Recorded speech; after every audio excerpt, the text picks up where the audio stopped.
a church that you're happy with and that you love, and we're just so glad that you're here today.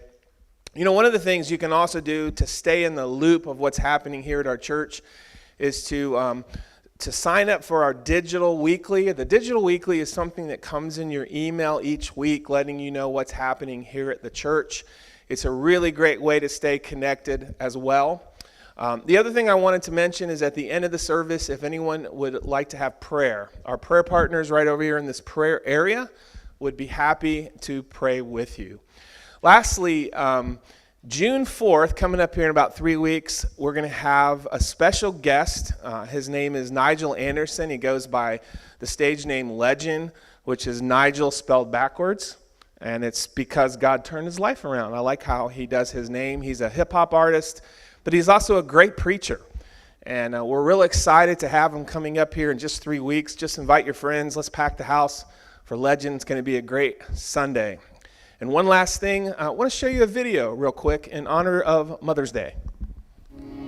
You know, in my life, my parents were divorced when I was 4. And so I lived my life with my mom, and my dad wasn't present. My mom took great care of me. You know, I was in AP classes. I had a lot of friends. I was popular. But my attention was on men because I did not have that man figure in my life. And the decisions that I made through high school were based on the man that was in my life. I started using drugs, you know, after high school because of the guy I was with. And I never wanted that for my life. It just was a part of who he was, and we did it. Carly decided to finish school early, and she was moving down to Denton because she was going to go to UNT. I think it was probably about 5 months later, you know, she called me and she needed a TV. I had a TV for her. So me and her sister drove down there, and I was just unbelieved at how she looked. She was so thin. I mean, she just didn't even look like herself. And I did a lot of Xanax. I did a lot of partying, ecstasy, raves, all of that. And I was getting attention from people that I needed. Apparently I thought I needed. And that attention was very unhealthy. And I didn't know the damage I was doing to my family. Because when you're in your addiction, you're in a whole nother world. It's like a world that only revolves around you and your next fix.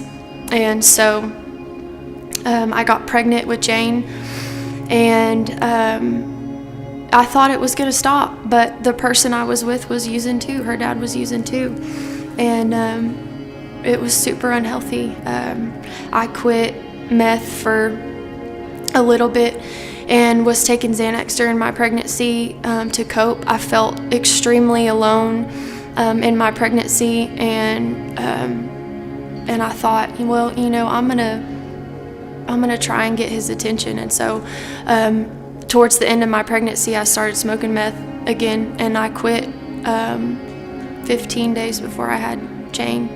It started from the day that they brought her home that it wasn't going to be good, and it wasn't good. I had to do something. So many times I wanted to call CPS, but I was like, no, I'm just going to wait.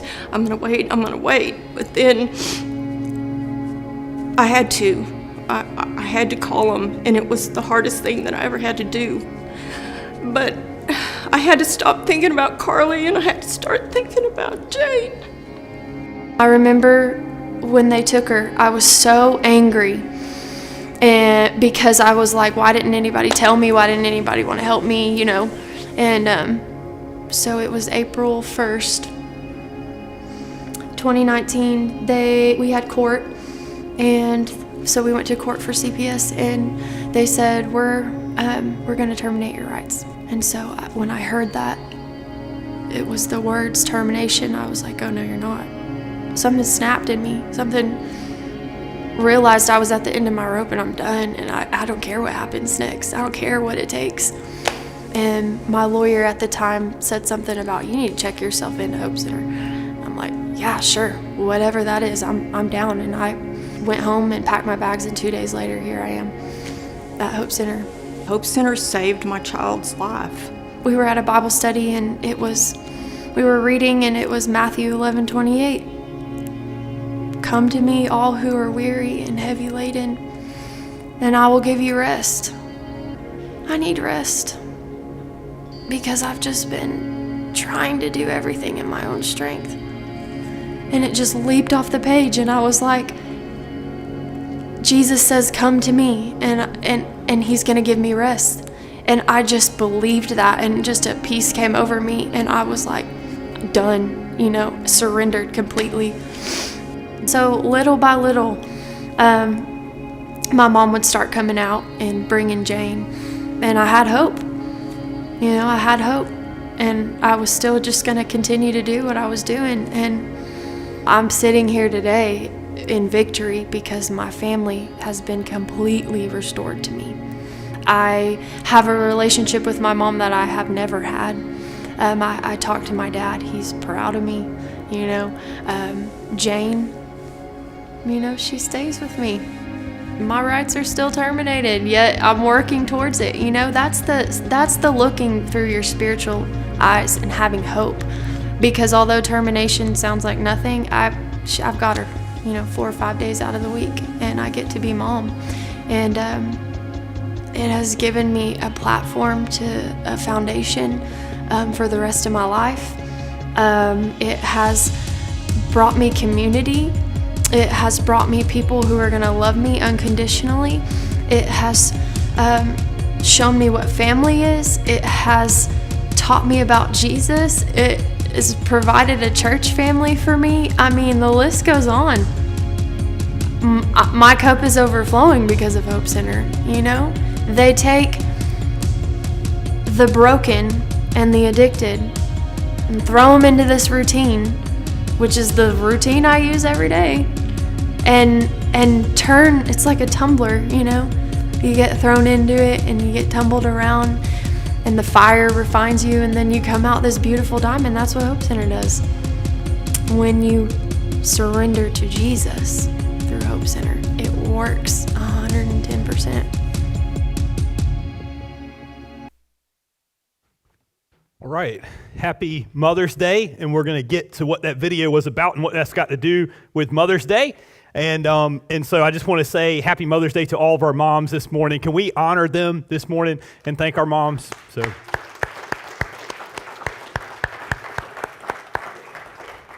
Thank you guys so much for all that you do. And so in honor of Mother's Day this year, we talked to some moms here and we said, hey, instead of maybe giving a trinket or a flower, and I hope that your families will do all of those kind of things for you. We have nothing against that, and we'll probably do more of that in the future. We said, hey, what if we made a donation to the Hope Center, which is right here in Suffolk. So the video you just watched that had to do with the Hope Center, that was a lady that went through that process and is going through that process, and it changed her life.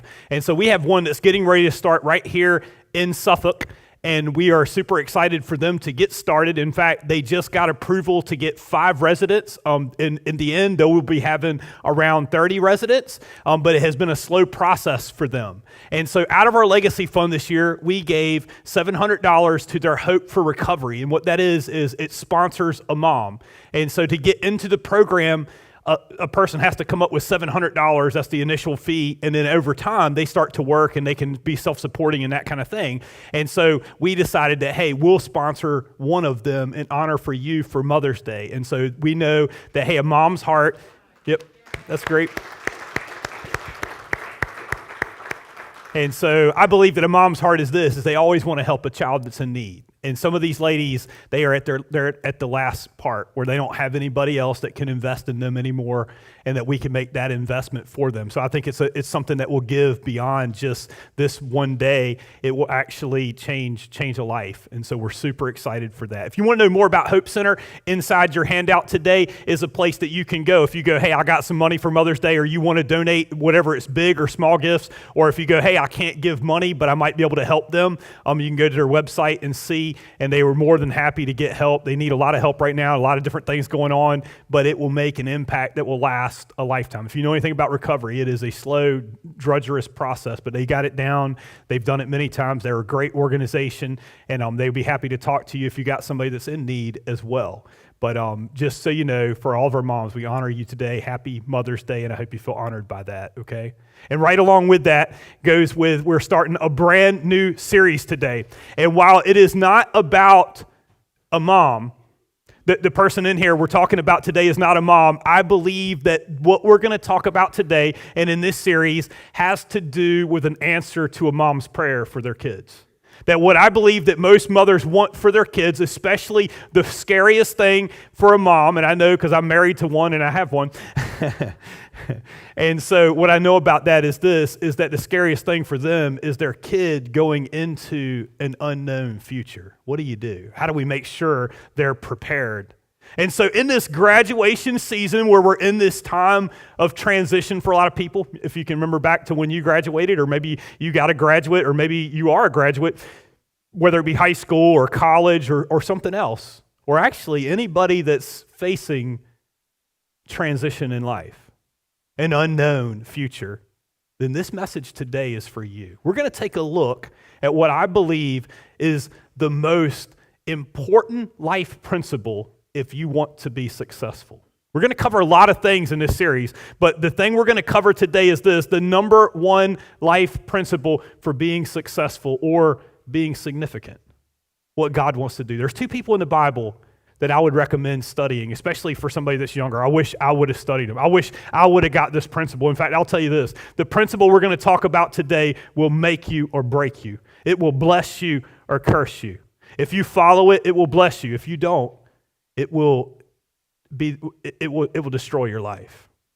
And so two people in the Bible that I would recommend studying. The first one is this. His name is Joseph. And he's found in Genesis chapter 37 through chapter 50. He has a big portion of the book of Genesis donated to his life. The other one is the guy we're going to talk about today. In his book, it's called, his name is Daniel. And both of these men went from being a slave to being one of the most powerful people in the whole world. I would say they're worth some of our time and some of our effort, and we're going to take a look at the life of Daniel. We're picking up in Daniel chapter 1 and verse 5. But before we go there, I just want to kind of set it up for you that in order to understand what we're going to talk about, you have to kind of understand what was happening in Daniel's life. Daniel was 17 years old in 605 BC, so he's been a ways back. And in 605 BC, the empire of the world, Babylon, one of the greatest empires of the ancient world. Today, it would be known as modern-day Iraq. But back then, it was Babylon, and their king was King Nebuchadnezzar. And he ruled most of the known world. And when he came to Israel, he had decided that they were strategic to him. He was going to destroy the city of Jerusalem. The northern tribes of Israel, if you don't know, that Israel is divided into two sections. The first part is this northern tribes. They had been taken off into captivity 100 years before Nebuchadnezzar came. But in 605 BC, he came, but he didn't come to destroy them at first. He was going to come back and destroy them. They had done some things to irritate him. What he was interested in was not Israel. It was a very small country for him. What he was interested in was further down, which was Egypt. And so they were in his way, and so they had done some things to irritate him, and he said, I'm going to besiege that city and destroy it and take everything I want, including I'll take all of them as slaves. But before he did that, many years before, in fact, about 8 years before that he besieged the city, what he decided to do is, hey, what his custom was, and it was very smart what he did, he said, I'll come into the city and raid it, and what I'm going to take is not just their stuff, because I've got a lot of nice stuff. I'm going to take the best and the brightest of their young people, because he wanted to create an amazing group of people that could be around him in his great city of Babylon. In fact, Babylon was one of the ancient wonders of the world. It had some of the ancient wonders of the world were in Babylon. So he was an amazing man with many accomplishments. But what he wanted to do was he wanted to bring them to Babylon so that he could have the best and the brightest there. And so that's where the story begins. And we're going to pick up in verse 5. And here's what it says. The king assigned them a daily amount of food and wine from the king's table. And they were trained for 3 years, and after that, they were to enter the king's service.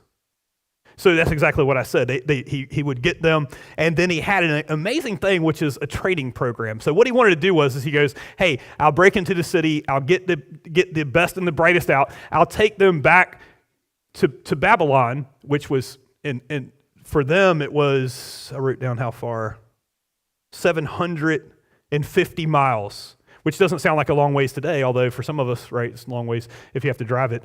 But imagine if it was in ancient times. That's a long ways. That's a whole country away, and they've never been outside of Israel. So they lived in a small place, and he came in, got them, took them there, and then he took them through his 3-year-long training program. They shaved your head.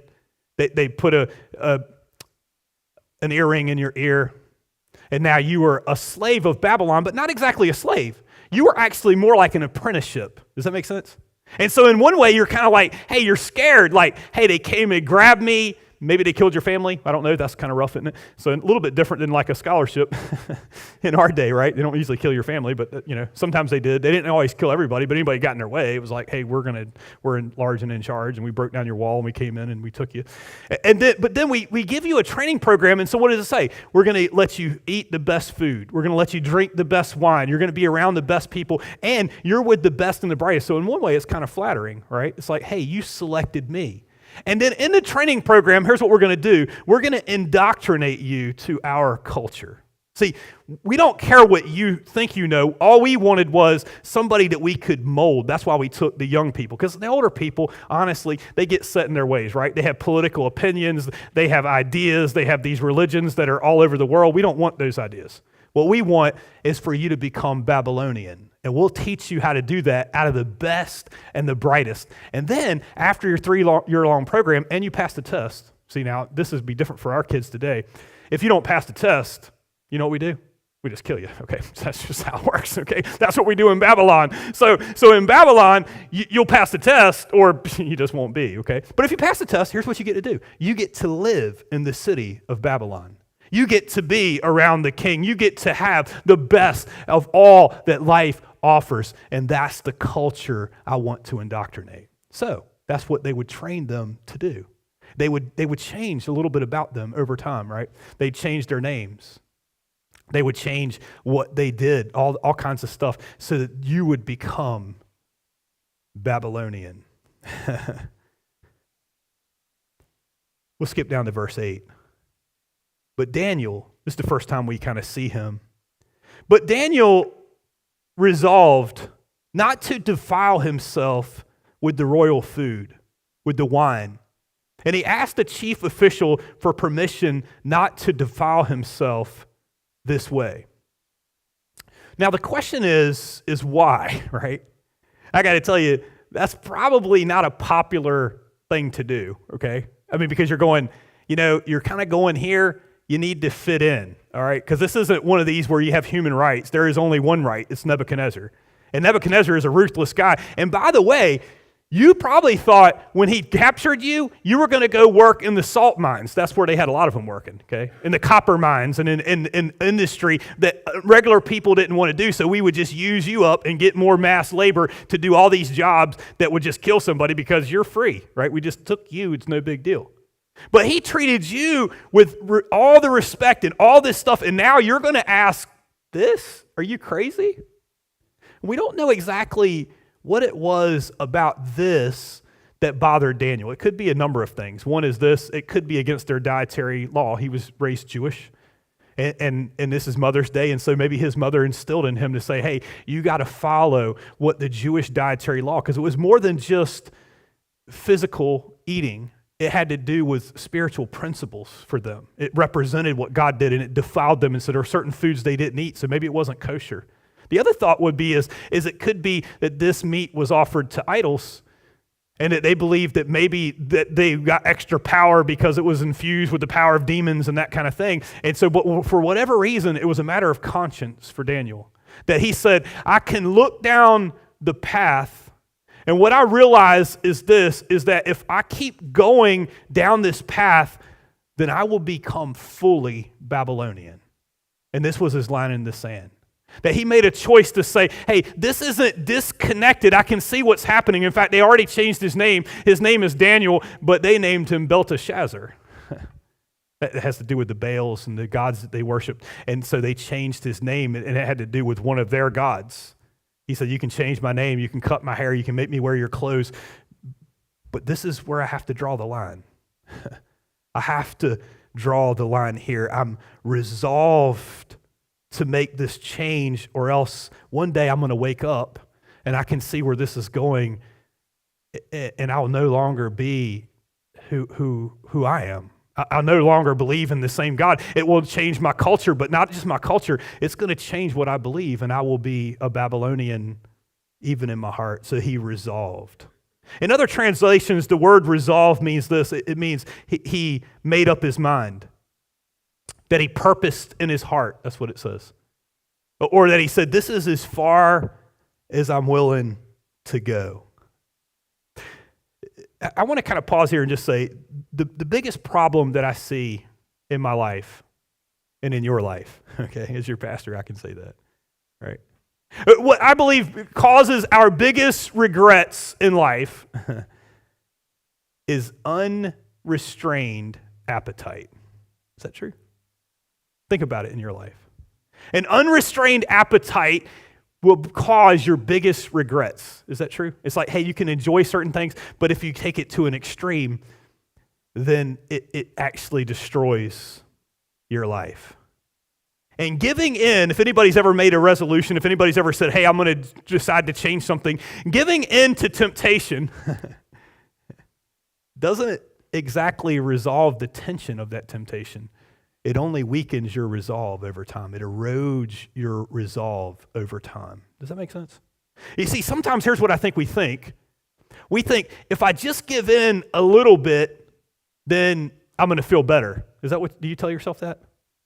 And maybe you don't even recognize that as being a pattern, but it is a pattern. We see it all the time, right? If I just have one drink, I'm going to feel better. But it doesn't change the tension, right? Because once you have it, then what happens, right?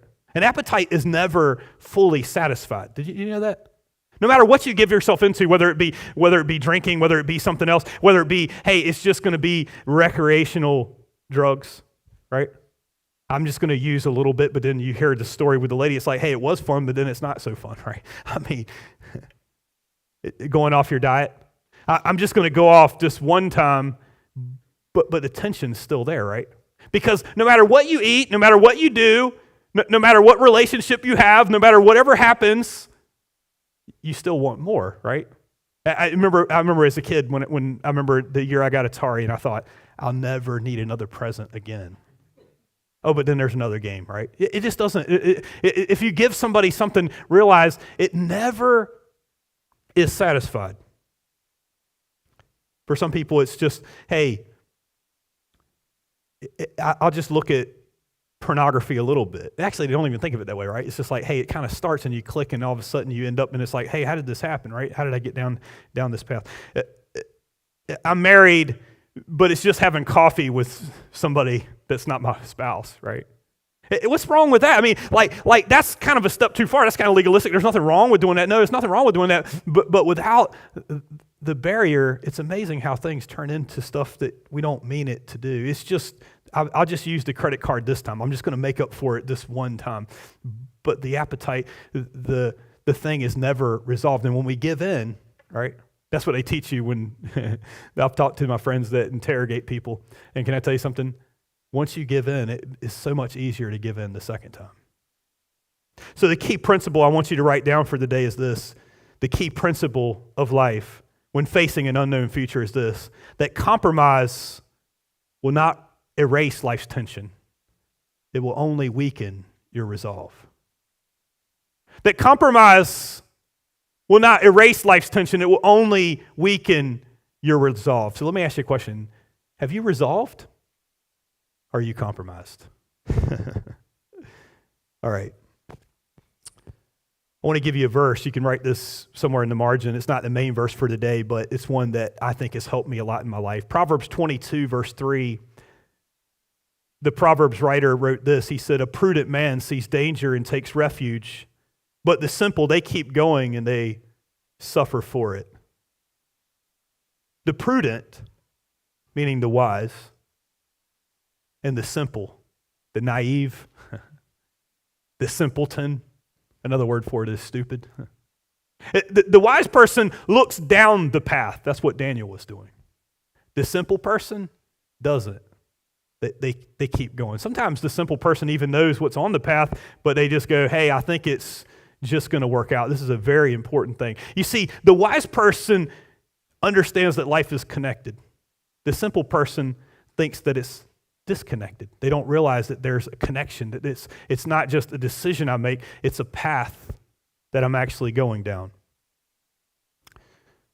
And the danger I see as a pastor for a message like today, that may seem like a very simple message, and yeah, I got that, is that sometimes people will leave a message like today and they'll feel conviction. And when you feel conviction, you automatically put that with a religious connotation, and you go, sometimes just sitting down and talking things through with somebody, people actually think that they've resolved to do something, but they haven't. They go, but what are you going to do after the end of it? Oh, well, it was so good to get that off me. Confession was good for the soul. But confession is only a piece of it. There's another part to it, though, because if you confess, if you go, hey, man, I can really relate to that. Oh, man, that felt so good, because there's something about conviction that brings some sort of good feeling inside when you go, oh, yeah, that's right. What you're saying is absolutely right. What are you going to do about it? Nothing. I tell you, it's just like this. The prudent see danger and take refuge. But if you don't take refuge, then the simple will keep going and they suffer for it. You see, some people say, yeah, I should stop drinking. Yeah, I recognize right away it's a problem in my life. But what are you going to do? I'm just going to keep going. We'll see how it works out, right? I know I should end this relationship because it's toxic, but what are you going to do? I'm just going to keep going and see how it works out. You see, I should get help for whatever this is, but I think I'll just keep going. Compromise will not erase your tension. It will only weaken your resolve. And you wake up one day and you go, how did I get here? Right? Because you didn't recognize it back here. That's exactly what Daniel was doing. Daniel was looking down a path. His story had not ended yet. By the way, he hadn't read the end of the story. He had no idea how this would turn out. But he knew, this is where I've got to make my stand. It goes, the next part says this, verse 9. Now God, it's the first time we see God in the equation in the whole passage. Now God had caused, and then I'll tell you what God caused, but there's another part to that. That God put him in Babylon. Did you know that? That God placed Daniel there on purpose with a purpose. Can I say it different? God has placed you where you're at on purpose with a purpose. If it's true for Daniel, it's true for you. That God placed him there. God knew exactly what was going to happen. In fact, Nebuchadnezzar thought this was his choice, and in one way it was, but you know, Nebuchadnezzar was just fulfilling a prophecy that's found in Isaiah chapter 39. Maybe you've never read it. Where it actually said that Babylon would come and actually take, this is the exact prophecy many years before Daniel, it actually said that Babylon would come, and before they actually besieged the city, this is how direct it gets, it says they would take the best and the brightest. That was the prophecy. So believe me when I tell you, God knows exactly where you are. And God uses temptation. Maybe you didn't know that. Maybe you thought temptation is only, it's not that God tempts you, but through temptation, you know what it does? It builds our faith. What temptation will show you is whose you are. Most people think, hey, faith will be built in a miracle, and that's not true. If you look through the Bible, you'll realize that once a miracle is done, most people, it doesn't increase their faith, they just need another miracle. And if they don't get a miracle, look at the children of Israel. How many times did they turn on God every time they saw a miracle? They saw a miracle, and the next time that they needed a miracle, they were doubting God. What builds faith is the resolve in a moment of temptation. It will build your faith. In the moments where you go, I don't know exactly what this is, but I will resolve to do things God's way, it builds your faith. Not only that, it will show you whose you are. And you see, God is using this not just to protect you, but to direct you. That God is using what happened here, and you're going to see this at the end of this story, that this is not the end of the story. This is the beginning of the story. This is where faith starts. This is where huge impact starts. And if you don't get this, it will direct your whole life one way or the other. You see, Daniel had no idea what hangs in the balance. He didn't know the rest of the story. He didn't know how God was going to utilize him. And we're going to talk about that in this story. And can I tell you something? I don't believe you do either. That how important it is to resolve to do things God's way. In fact, I'll tell you this. If he hadn't resolved to do things God's way, we wouldn't be reading this story. He wouldn't have a book in the Bible. God caused. You know what God caused? It says that God caused the officials to show favor and compassion to Daniel. You know, Daniel didn't know that. Daniel didn't know that God was working behind the scenes with the people there to build favor for Daniel. When he followed God, God is working even when we don't see that he's working. Is that true? And I believe that part of the reason why he was able to do that is because maybe his mother, this Mother's Day after all, taught him some of the stories from the Bible that helped him. I'll give you a couple of them. You can write them down if you want to go back and look them up. That God had gone before him. You know, maybe she told him the story of Joseph, who honestly, their stories parallel so much in how God used both of them and they became some of the most powerful people in the world. But at the end of the book of Genesis, it says this about Joseph, that Joseph had become second in command in the entire world, in the nation of Egypt. And I would say that's kind of linked because one of the reasons why Nebuchadnezzar even came to Israel had to do with Egypt. But that's a whole nother story. But at the end of Joseph's life, Egypt was the empire. His brothers had sold him into slavery. This was when Israel was not a nation, it was a family. And his brothers had sold him into slavery, and it was a terrible thing. And then he ended up getting put in prison for something that he didn't do. But you know what it says the whole time that he was there in the book of Genesis? It says that God gave him favor in every place that he went. And eventually he was able to interpret a dream for Pharaoh that led to saving the world. And he became second in command, including being able to decide who eats and who doesn't. And his brothers showed up. And at the end, they were scared to death that he would kill them. And then after their father died, they thought, hey, this is going to be the end. And it kind of ends the book of Genesis with this thought. They're scared. And he comes to them and he says this, Genesis chapter 50 and verse 20. He says, you intended to harm me, but God intended it for good to accomplish what is now being done, the saving of many lives. Deuteronomy 31 verse 8, Moses challenged the children of Israel with this. He said, the Lord himself goes before you and will be with you. He will never leave you nor forsake you. Do not be afraid. Do not be discouraged. The Lord goes before you. Isaiah 52:12 says this, but you will not leave in haste or go in fight, for the Lord will go before you. The God of Israel will be your rear guard. God is working. When we resolve to do things God's way, God will give us favor. God will help you in whatever circumstance that you face. The story goes on between verse 9 and verse 17, and we're going to pick up with verse 17. But before I do that, I want to kind of tell you how it goes. So Daniel goes to the chief official, and he says, hey, I don't want to eat this meat. And the chief official says, will you give me permission not to eat it? And he's like, no. Because if you don't look right and you don't act right, they had a very strict thing in Babylon. They go, hey, we did a lot to get you here and to feed you and all that. You need to comply, or else they're not only going to kill you, Daniel, they'll kill me. They'll kill my family. I can't do that. You have to do it. And then he kind of said, I'll tell you what, you can just talk to the guard, and if you can work something out, fine, but I don't want to know about it. It was one of those things. Anybody work for the government and you do this kind of thing? Kind of a wink type of situation. And so he goes to the guard and he says, hey, guard, I just want to say this is my thing. I don't want it to defile me. He asked if you look, he asked in a very respectful way. And the guard said, absolutely not. I'm not going to put myself at risk. And then you know what Daniel did? He didn't back down.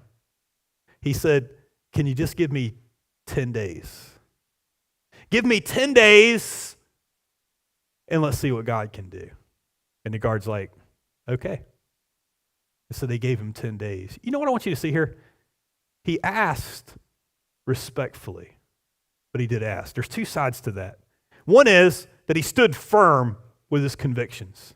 There are some people, you get in that situation and you go, I couldn't possibly do this because it puts me at risk. Or I couldn't possibly do this because in the real world, have you ever heard that?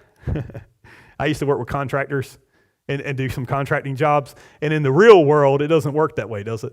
I mean, the stuff we do here on Sunday, that's great for the church. But in the real world, it just doesn't work that way. That's kind of what they were saying to him. In the real Babylon, it doesn't really work that way. And so you got to stand firm for your beliefs. But can I challenge one other part of it? Check out how he asked. It's kind of the same way you see with Joseph. He was respectful. Can I tell you what's missing? A lot of times, and this story could have read a lot different had he been like many Christians, or should I say so-called Christians, that we claim to follow Jesus and we're standing on our convictions, but we're doing it in such a way that sometimes we forgot, and I say that to some people sometimes, we're like dealing with different issues, or we don't like what the government does, or we don't like what this does, but if we read Facebook, we go, are you doing it respectfully? Are you doing it like a Christian should, or did you somehow forget that I'm standing for my rights, but I kind of forgot that it's not only important what I do, but how I do it? And let me tell you something, the reason why it turned out for Daniel was because he remembered both. He was respectful in this culture, and God used him in an incredible way, but some of us are blowing it because while we're standing for our rights, we kind of forgot what the end game was. And by the way, by the end of the story of Daniel, as we're going to see, many came to faith in God that wouldn't have otherwise. And some of us, we're not standing on our convictions, so therefore God has nothing to work with. And others of us, we're standing on our convictions, but we're doing it in such a way that it blows any sort of testimony that we possibly have. Don't forget who you follow. Don't forget what it's really all about. We're going to skip down to verse 17. It says this, at the end of that time, it says, to these 4 young men, God gave knowledge and understanding of all kinds of literature and learning, and Daniel could understand visions and dreams of all kinds. Now, wait a minute. We started with 1, and now we got 4. Daniel did this by himself, and then 3 other guys came alongside him. I think that's important. What we're seeing here is this, that God blessed him because he resolved to do things God's way. While everybody else was trying to fit in, Daniel kind of stood out. He didn't do it intentionally, but he said, I'm not going to shy away from that. And God blessed him and gave him abilities that no one else had. He blessed him in all the areas of his life, and he actually went up. The other part I want you to see is this, is that he buddied up. That he ended up with some other guys that came around him. And oftentimes that'll happen for you. Maybe you're waiting to find some people around you that's going to stand up and you can follow them. And maybe it's God calling you, and when you stand up, then some other people will come around you. But don't do it alone. Circle up, buddy up. Verse 19 says this, the king talked with them, and he found none equal to Daniel, Hananiah, Mishael, and Azariah. So they entered the king's service. You know what this verse is, that I see is kind of interesting in this verse, is that they use their Jewish names. Next week, we're going to talk about these 3 guys. They called them Shadrach, Meshach, and Abednego. But here, he calls them Daniel, not Belteshazzar. God remembers who they are. This is the beginning of one of the most amazing stories in the Bible. this is the beginning of one of the most influential people who has ever lived on the planet, Daniel. Maybe you don't realize how influential he is. There's more that happened in Daniel's lifetime than you can imagine. There was more change in another country than you could ever imagine. And God gave Daniel more prophecies than he's ever giving another living human being. But can I tell you why?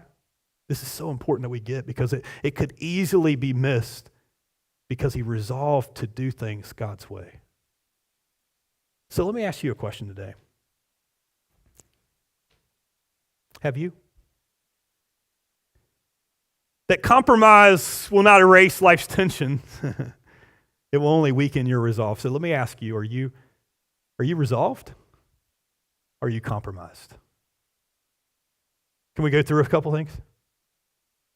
Are you resolved in your marriage? Or are you kind of like, hey man, I know I got some problems, but you know what I'm going to do? I'm just going to keep going. Or are you going to finally get some counsel? Maybe that's your thing. In your health, are you resolved to make a change? Or are you just going to keep going? Are you going to start a new plan? In your relationships, are you going to have the hard conversation? Or are you just going to keep going? In your addiction, are you just going to see how it goes? No, this time I really mean it, right? I'm going to white knuckle it. It's going to really happen for me this time. Are you ready to surrender to God? Maybe to a process. Maybe going to 90 meetings in 90 days. Maybe going to AA or NA or Celebrate Recovery and going, hey, you know what? I'm going to do it until it works. I'm going to work because it works if you work it, kind of thing. In your finances, are you just going to keep going? Are you going to do the same thing and expect a different result? You know what that's called? Right. But how many of us do that? My finances are just going to work out one day. Why? Maybe you don't see life as a path. You see, it's not your intentions, it's your direction. It's not the intention, it's the direction of your feet. The direction of your feet are going to determine where you go and what you do. And God wants to help lead it, but you got to get going in the right way. Maybe you got to downsize a lifestyle in order to have a life. Maybe it's something positive. Maybe it's going, hey, you know what? I need to get into the Word of God. Maybe you need to take that reading plan that's on the back and start. Just start. Maybe it's the answer to a call for ministry that you go, I've been avoiding it, but maybe it's time. And can I tell you something? Culture will not lead you there. That's what Daniel understood. Our culture will not lead it. It's amazing how our culture mirrors the culture of Babylon. It really is. But here's what I wonder. What would God do if you resolved? What would God do in your life if you chose to resolve today to do things God's way? Whatever that area is for you. And before I close, before we pray, there's two people I want to challenge. The first one is this. Is the person that feels like they blew it. And you go, John, this is a great message, but I wish I had got it back when I was Daniel's age. And man, all the things you're saying is true, and I wish I would have saw the path that I was on, but now I'm so far down the path that I don't think there's much hope for me now. And can I tell you that the whole story of the Bible has to do with Jesus who came and died for your sins? That John 3:16 says, for God so loved the world that he gave his only begotten son, that whoever believes in him should not perish, but have everlasting life. Maybe you needed to hear that he's the God of the second chance. That it's not too late for you to resolve to do things God's way, to first start with a relationship with him. Maybe that's where you need to start. And that God can give you a new life, and that God can use you right where you are, and that God can give you a new life in him. That's what this is all about. And you don't have to do that alone. We're here to do that. We'll have prayer partners here at the end of the service. There is one other person, and I wanted to be careful how I said this, because I believe that sometimes you could be both of these people at the same time.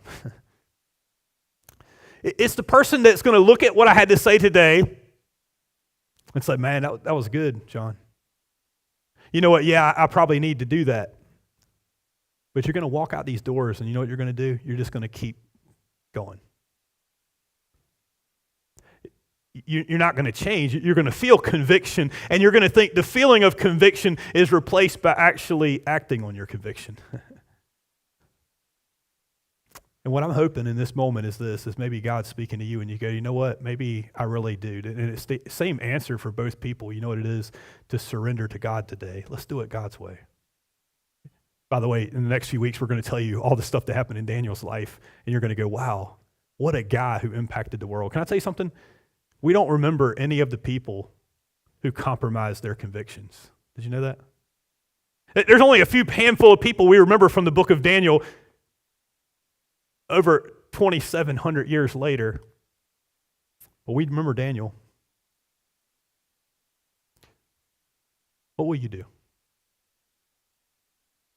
Will you compromise? Or will you resolve? Can I pray for you today? Let's stand for prayer.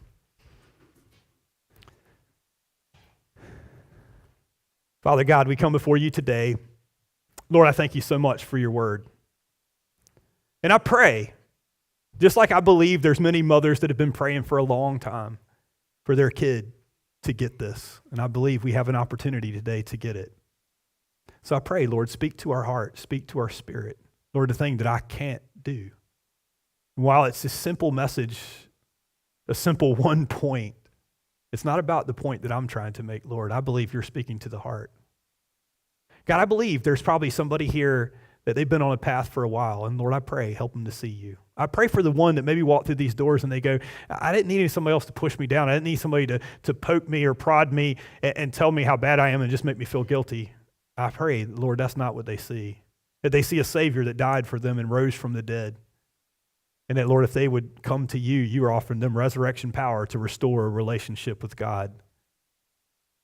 And then, God, I pray from that relationship that some of us have, that we don't cheapen it by keeping going down a path that brings us death. Lord, that some of us have areas of our life that if we don't take care of them, they're going to take care of us.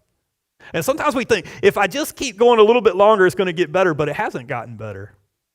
So I pray, Lord, let us get counsel. Let us get people around us to help us. Let us get in your word and learn what is it you have to say about these areas of our life. And Lord, if the person already knows, and I believe that some of us do, we know some areas we need to change, but we just haven't been directed to do that. Lord, I pray that maybe today is a turning point, that we go, you know what? Today is the day I'm going to resolve to do things God's way. I don't know how it's going to work, that God will be with us each step of the way.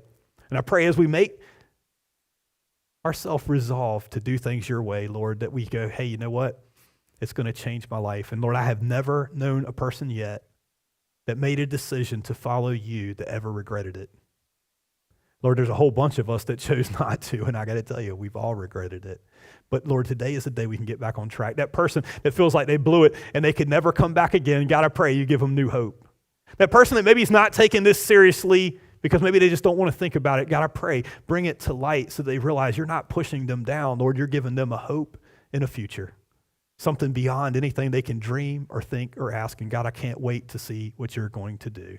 God, I pray, make us those kind of people. Make us that kind of church, and we'll give you all the honor and glory and praise. In Jesus' name, amen. Guys, if you need prayer, we'll be here after the service. For everybody else, happy Mother's Day.